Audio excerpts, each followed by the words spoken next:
That's a special picture. I don't think we ever got one like that before. The sun shining through the tower.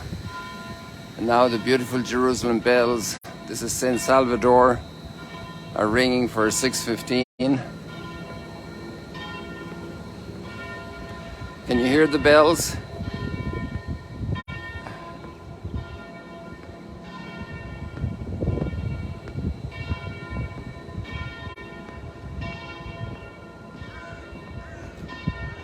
Thank you, Karen. Where are you from, Karen? What country? Jim Beth, good morning from Jerusalem. And Awit, good morning from Jerusalem.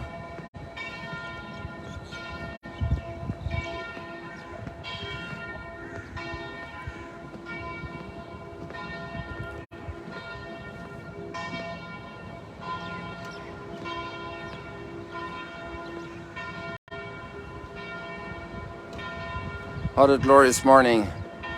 And there in the distance you can see the mountains of Moab in Jordan. Just about, there's that faint line that's at the level there of, let me get out here and you can see the Lutheran Church.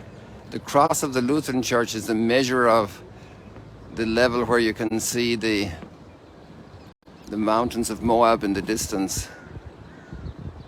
It's just a tad below the level, but it's a good indicator. And then you see there the mountain in the desert, the highest point of the Judean desert, where the sacrifices were brought for Yom Kippur, the scapegoat. The origin of the thought of scapegoat in English culture and English language is, in German the name is Sündenbock, the sin goat, because he was laden with the sins of all the people in a symbolic liturgical gesture here at the Temple Mount, at the temple in Jerusalem on Yom Kippur, which is coming up relatively soon, the Yom Kippur celebration. You see how little traffic there is? Well, it's early in the morning, but particularly because it's Shabbat. There'd be a lot more traffic on a normal day, and Shabbat is Shabbat. So Shabbat Shalom, if we have Jewish friends listening in here, Shabbat Shalom from Jerusalem. And here you're looking down, the Western Wall is down there just to the right of the Dome of the Rock. Let's give you a better direction on it. Probably right behind, interestingly enough, right behind, between that cypress tree there and the cross. I could imagine that it's around that spot down there behind the other cypress trees.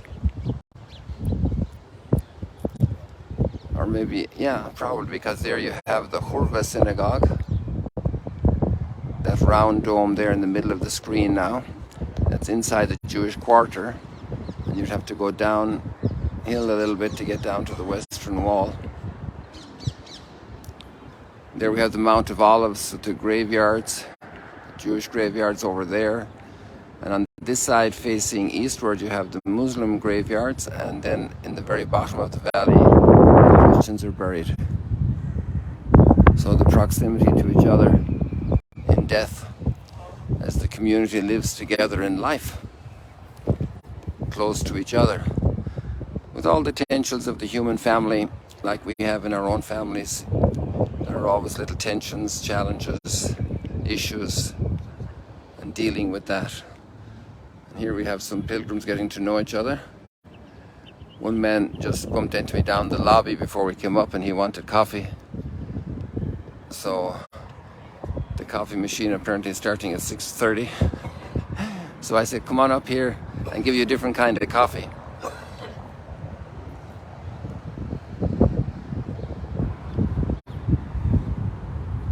So we're here in Jerusalem this morning on retreat day, and I want to give you your little sunrise stroll and chat here across from the new gate of the old city. It's always good to be back in Jerusalem. 10 years living here in Notre Dame, and now 6 years in Magdala. There's a new high-rise peeping up over Jerusalem, like 2 of them. Gosh. So that building has emerged here. I'm not sure if I was aware of that the last time I was here, but it's climbing up into the sky. And there's another one right here behind the Fringe Hospital. You have that crane, and you can see those high floors rising. It's amazing how the construction continues. The human family grows and renews and moves on.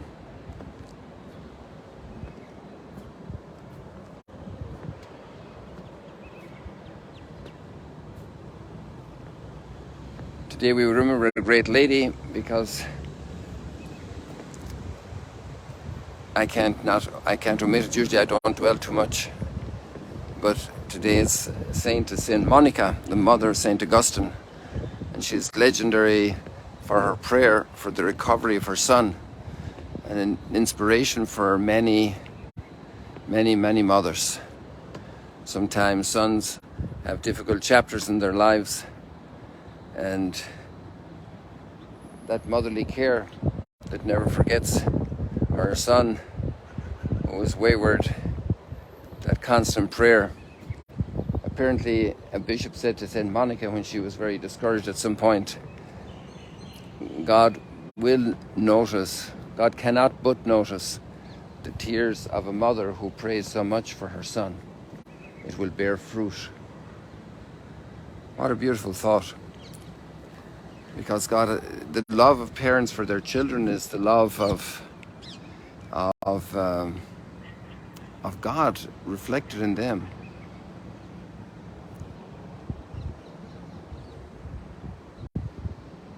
The love of God reflected in them. And God's love for us is total. It's complete. And one of the beautiful lines of John's Gospel is, persevere in my love. Persevere in my love. In a certain sense, that's a great key today to read the parable of the talents. And today we're finishing the Gospel of Matthew, and then next week I think we're on to Luke. So this parable of the talents, to persevere in love. Like, at the end of the day, what are your greatest talents? So the king was traveling and he gave 5 talents, which is a huge sum of money, to one of his servants, and he gave 3 to another, or 2 to another, and 1 to another. Everybody has different talents. What are your greatest talents? And actually, without connecting it, but it does connect. Now, after our last thoughts, I was thinking one of the greatest talents given to us are the other people around us. And not so much in what they can do for me, but in what they are themselves. And in how they depend on me for their flourishing. Because people grow under the influence of all around us. We all grow in the measure that others encourage us, that others stimulate us, that others appreciate us, that others love us. Like Monica loving her wayward son. And over time, then, that persevering love, persevere in my love, that self-giving has its effect. We mightn't reap the fruits of it. We mightn't, in the sense that we mightn't see it right now in an immediate moment of satisfaction, of results, but that will never be fruitless, that love. And when you think about it, like, what are the things you could do? You could have a talent as an architect or an engineer and build a big building, like we have over here, this new building, you know. Or the people who built these beautiful towers here in Notre Dame. And that's a great talent. And the workers who were even just mixing the cement or cutting the stones or hauling the stones up, because this was built by camels, carrying stones up on ramps. These camels are pretty strong animals. And we have pictures of them down here. In the quarry, this was all a huge quarry, so they used the stone here, and with that stone they built Notre Dame. And that's a great talent, to be able to organize that, and it's still standing, you know, 135, 140 years later, on the talent to make a wonderful chocolate cake. And that's a different thing, because you don't want a chocolate cake from 140 years ago. You don't even want it from 14 days ago. You'd like to have it fresh. And the talent of organizing programs, like organizing the train schedule, the light rail schedule. You know, those talents are to drive a light rail train. Another talent. But the light rail train one day will be archaeology, you know. And Notre Dame as well. And the chocolate cake has usually disappeared within hours. Completely disappeared, not a trace left. Unless the child didn't wash its face after eating it. So, what are the greatest talents entrusted to us that the King has given us to look after? And obviously there are talents inside of ourselves. But let's think about the talent that another person is. Imagine, let's say, a Beethoven, or an Augustine, in the case of St. Augustine. What a talent was entrusted to their parents. And their parents were obviously a huge contribution in the development of their children.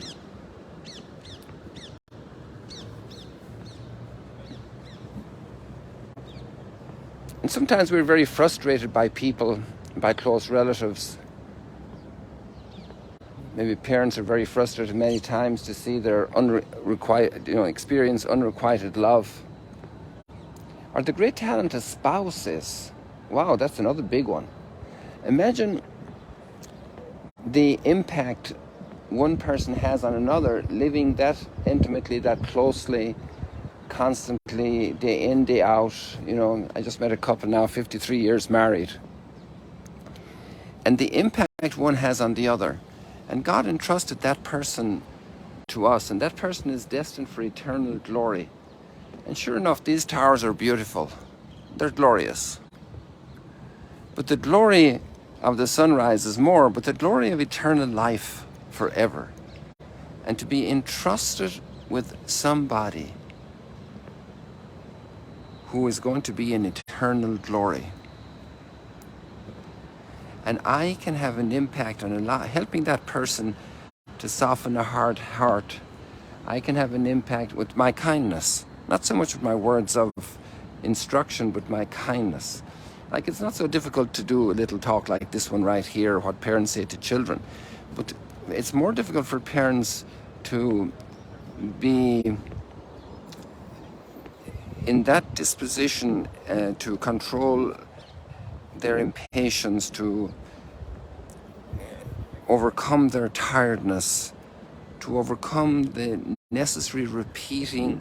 It's tedious, it's challenging, and the children pick up more from that than from the words, because they see that the parent is invested in becoming a better person, in living up to the great dignity of the human being and of the dignity of the human beings around them. So maybe that's a thought for today. I actually never thought about that before, or I don't remember having thought about it.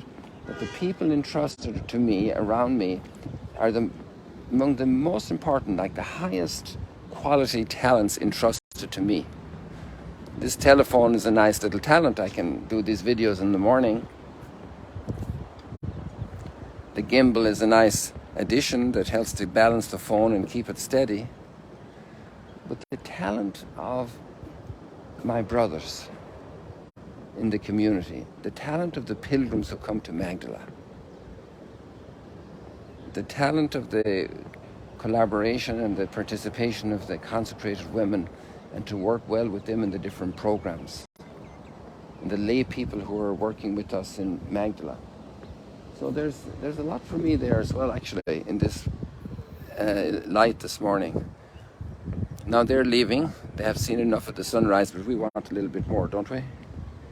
Actually, if we wait one more minute, we're going to have the bells ringing, I think.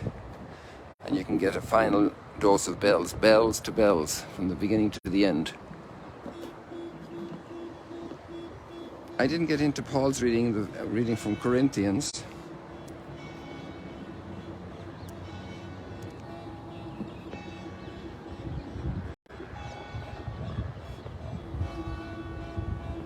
The car alarm went off there.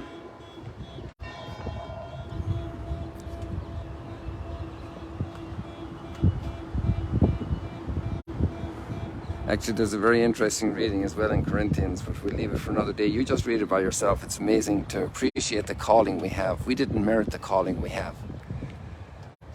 We didn't merit that God entrusted us with such important talents. Oh, I have to tell you one story to finish, even though I'm going over time. I just met a family, extraordinary family, and they have three children. There are two little girls, and they have a boy who's 18, who's very severe on the autism spectrum. And I watched them for 2 days looking after that child, and sometimes he'd grumble and rumble, and there were little children also present, and they'd get scared a little bit, and how the parents treated that 18-year-old.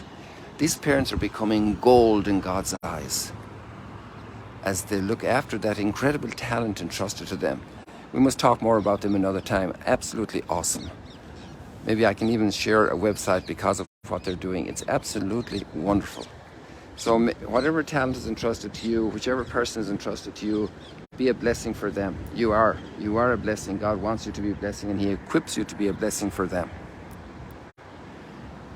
See you later, alligators. God bless you.